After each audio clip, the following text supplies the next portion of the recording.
As a man, our sun is our horizon, and our father's actions play a role, and we end up like them. So they can't let us see them hurt, cause we'll embody what they do and start a generational curse. No wonder most men are so depressed. All the things that they can't express, they go to war, get thrown on the shelf. Again, it just repeats itself over and over again. Yeah, don't express. You don't need to. And when you do, it's going to get only worse. It won't get better. Find that one person, be it your wife, maybe it's a buddy that you can talk to, a priest, right? Somebody, a mentor.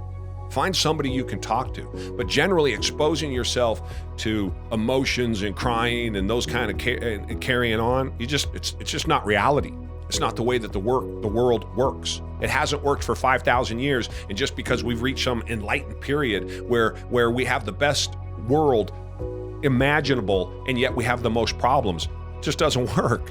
That's not the process. Okay? The expectation is life is hard. You learn to live inside of that expectation, and then you grow on top of it.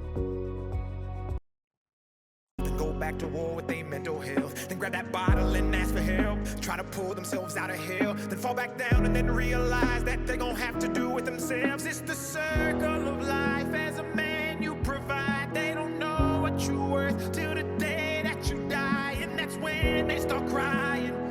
Then move on to a man to confide.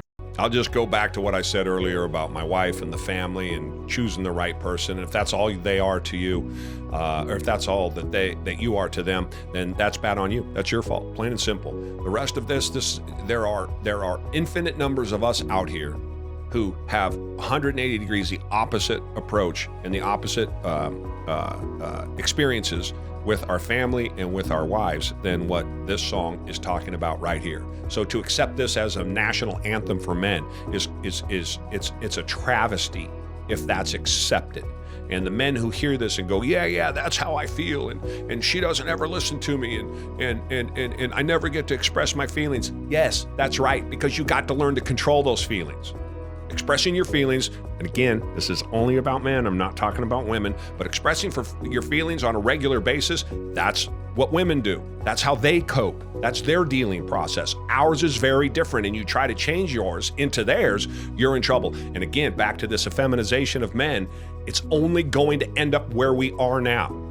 This is not where we're supposed to be. We need more leaders. We need stronger men.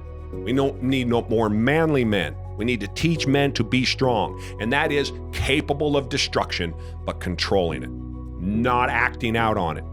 The last thing you want is effeminized men, because emotional men are going to act out. And when you are as vicious and as strong and as fast as men can be, and as unfeeling monsters that we can become, it's only going to get ugly. It's only going to get worse. If you think that effeminate men are the answer to your male problem, you've got another thing coming. Because the last thing you want is me to be super emotional. The last thing you want for me is to act out. Because again, at 6'4" and 240 pounds, I'm gonna act out. But at 5'8" and 180 pounds, you're gonna act out. And it's going to be dreadful what we are capable of. So either we teach men to understand who they are and to control that, or we're going to have to deal with the consequences, and we are seeing it every single day. Record crime, record divorce, record single families, all of it. We're seeing it all play out.